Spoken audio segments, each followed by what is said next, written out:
இன்னைக்கு நம்ம என்ன பார்க்க போறோம்னு சொன்னீங்கன்னா மேட்டூர் அணை. நமக்கு இது வந்து எதுல வந்து கேட்கலாம்னு பாத்தீங்கன்னா ஜியோகிராஃபில வந்து கேட்கலாம். மேட்டூர் அணை எப்போ திறக்கப்பட்டது அப்படின்னு சொல்லி கேட்கலாம். சரி, ஓகே. இந்த மேட்டூர் அணையோட சிறப்பு என்னன்னு பாத்தீங்கன்னா தமிழக நெல் களஞ்சியத்தின் உயிர் நாடி அப்படின்னு சொல்லி அழைக்கிறது என்னன்னு சொன்னீங்கன்னா இந்த மேட்டூர் அணையை தான் சொல்றாங்க. ஓகேங்களா? சரி, ஓகே. இதோட வரலாறை பத்தி பார்க்கலாம். இதுக்கு எப்போ அடிக்கல் நாட்டப்பட்டதுன்னு பாத்தீங்கன்னா ஜூலை 20, 1925. சரிங்களா? அடிக்கல் நாட்டியவர் யாருன்னு பாத்தீங்கன்னா விஸ்கவுண்ட் கோசன். அடுத்து இந்த மேட்டூர் அணைய எப்போ கட்டி முடிச்சு அது திறக்கப்பட்டது பாத்தீங்கன்னா ஆகஸ்ட் 21, 1934. அடுத்து திறந்து வைத்தவர்னு பாத்தீங்கன்னா சர் ஜார்ஜ் பெட்ரிக் ஸ்டேன்லி. இவர் யாருன்னா அப்போதைய மெட்ராஸ் ஆளுநர். அடுத்து மேட்டூர் அணையின் சிற்பி யாருன்னு பாத்தீங்கன்னா WM எல்லிஸ். மேட்டூர் அணையோட சிற்பின்னு பாத்தீங்கன்னா WM எல்லிஸ். ஓகேங்களா? இதோட சிறப்பு பெயர் என்னன்னு பாத்தீங்கன்னா ஸ்டான்லி அணை. ஓகே, நமக்கு என்னன்னு கேட்கலான்னு பாத்தீங்கன்னா ஸ்டான்லி அணை என அழைக்கப்படும் அணை எது அப்படின்னு கேட்டீங்கன்னா மேட்டூர் அணை. மேட்டூர் அணை தான் என்னன்னு சொல்றாங்கன்னா ஸ்டான்லி அணை. மேட்டூர் அணை எங்க இருக்குன்னு பாத்தீங்கன்னா சேலம் டிஸ்ட்ரிக்ட்ல. ஓகேங்களா? ஓகே, இது எதுக்காண்டி நமக்கு ஃபர்ஸ்ட் கெட்டினாங்கன்னு பாத்தீங்கன்னா இந்த காவேரி வந்து அங்கிருந்து வர்ற தண்ணி வந்து எல்லா இடத்துலயும் கடல்ல கலந்து வீணாகிறத தடுக்கிறதுக்காண்டி அந்த டைம்ல மேட்டூர் அணைய கெட்டலாம் அப்படின்னு சொல்லி ஒரு முடிவு எடுத்திருக்கிறாங்க. சரிங்களா? அதுபடி இது பண்ணியிருக்கிறாங்க.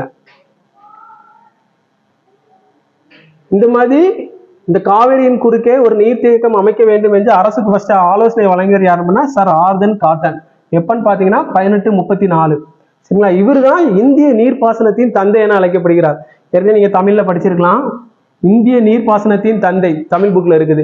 யாருன்னு பாத்தீங்கன்னா சர் ஆர்தர் காட்டன்.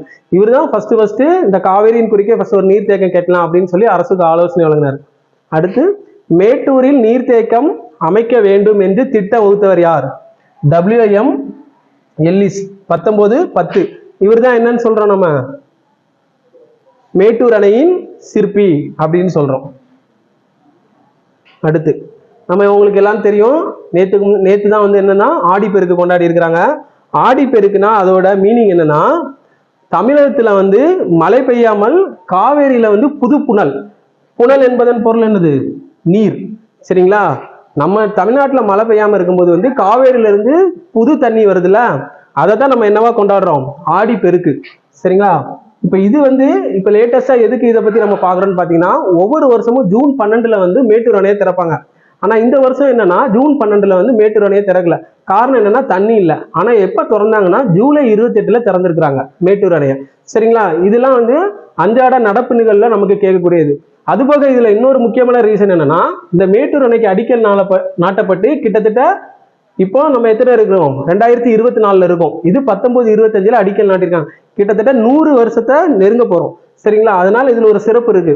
அதனால இதை பத்தி கேட்கறதுக்கு வாய்ப்பு இருக்கு. நமக்கு என்ன, தமிழக நெல் களஞ்சியத்தின் உயிர் நாடி கேட்கலாம், மேட்டூர் அணை எங்க இருக்குன்னு கேட்கலாம், அதுக்கு அடிக்கல் நாட்டியவர் யாரு, திறந்து வச்சது யாரு, அதோட சிறப்பு பெயர் என்னது, மேட்டூர் அணையின் சிற்பின்னு சொல்றது யாரு, அதுக்கு பிறகு மேட்டூர் நீர்த்தேக்கம் அமைக்க வேண்டும் என்று ஃபர்ஸ்ட் சொன்னது யாரு? WM Ellis.